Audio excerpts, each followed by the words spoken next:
Hi everyone, I'm Mejer, and in today's tip of the week, I'm going to share form filing tips with you for your immigration application. If you're new to my channel, welcome. I've explained before that you do not need an immigration attorney to file your immigration application. I think it's a smart idea to hire one. They can ensure that all the documents that are needed are filed to support your application and that a legal argument is made explaining why you should be granted a benefit for which you're applying. Honestly, even though an immigration attorney can be expensive, you can save yourself time and money by hiring one rather than running into problems that occur more frequently if you don't hire one.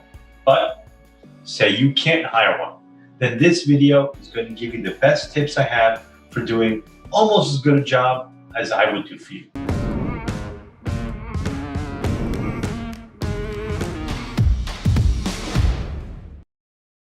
For those who don't know me, as I said, my name is Mejer. I'm an immigration attorney. I'm an immigrant. Like many who are watching my videos, I've been where you're at. Every Friday night, I publish a new tip of the week video on my YouTube channel. Please subscribe if you haven't already. These are short videos that are designed to provide information about one topic that I think will help you in your immigration journey. I also have videos where I go more in depth than I publish through the week on YouTube and every Monday night on Facebook. If you have something in particular you have a question about, though I can only provide general information, please post it below and I may answer it for you. Be sure to hit the bell to be notified when I post a new video. Back to this tip of the week, form filing tips. You might think that filling out a form is no big deal. You can even do it online, right? Well, not so fast. What happened in immigration is that the previous presidential administration caused USCIS to adopt a new policy that USCIS could deny your application for just about any mistake, no matter how trivial. In the past, they might send it back to you and with instructions to fix it. Now, they can take your application and your money, accept it, then deny your application because you didn't fill it out right. I don't want either a rejection or a denial to happen to you, so I'm going to share 7 things to do when filling out the forms for the best chance of success. Number 1, make sure you're using the most current version of the form. You can download the forms directly from the USCIS website. They will tell you what the current version required is. If you print out an application and started filling it out and didn't send it right away, I would go back and check to make sure the form you filled out is still the most current.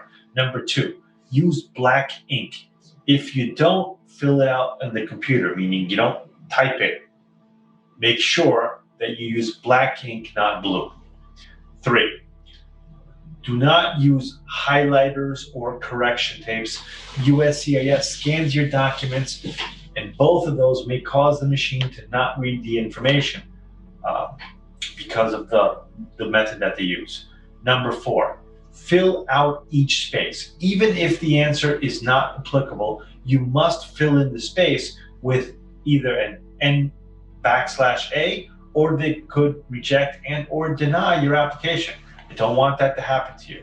Number 5, make sure when you provide the same information the same way in the entire application and each application. What do I mean? Often when you apply, you must submit several forms at one time.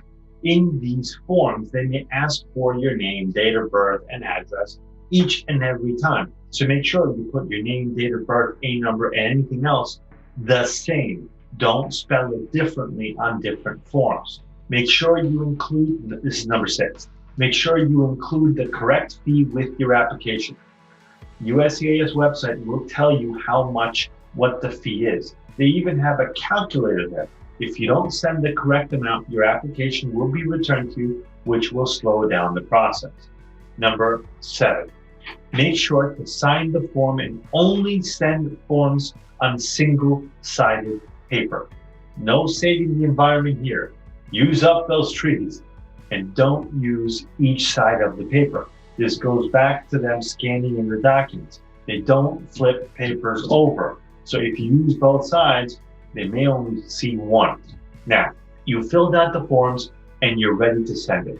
Now what? Well, here's 7 bonus tips just for you.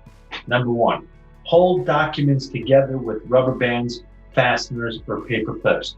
Don't use staples. 2, if you want to create an index, and I recommend that you do, use tabs at the bottom of the page, not along the side. So what you're going to do is you're going to put it together. You want to use tabs down here, not on the side. 3, USCIS likes if you put 2 hole punches on the top. You don't have to, but if you're going to hole punch, do it on the top. 4, do not submit originals unless specifically requested. Send copies, keep the originals with you, particularly if you're going to have an interview, you'll have to bring it in then. Immigration might lose your documents and then you lose your original. Number 5, I highly recommend that you mail your application and any other documents to USCIS via an overnight service with tracking like FedEx, UPS, DHL. Number 6, make sure you mail it to the right location. On the website, on the particular form, there are instructions. It's not always clear. If you're not sure, contact an attorney. Don't send them to the wrong place. Number 7, make sure you keep a copy of everything you send. So when you've assembled it, scan it and keep a copy. Again, don't send originals. Don't send original documents, I should say. There you have it. Those are most of my best tips for success in filing an application with USCIS. If there's a topic you'd like to know more about, drop a comment below and we'll see if we can cover it.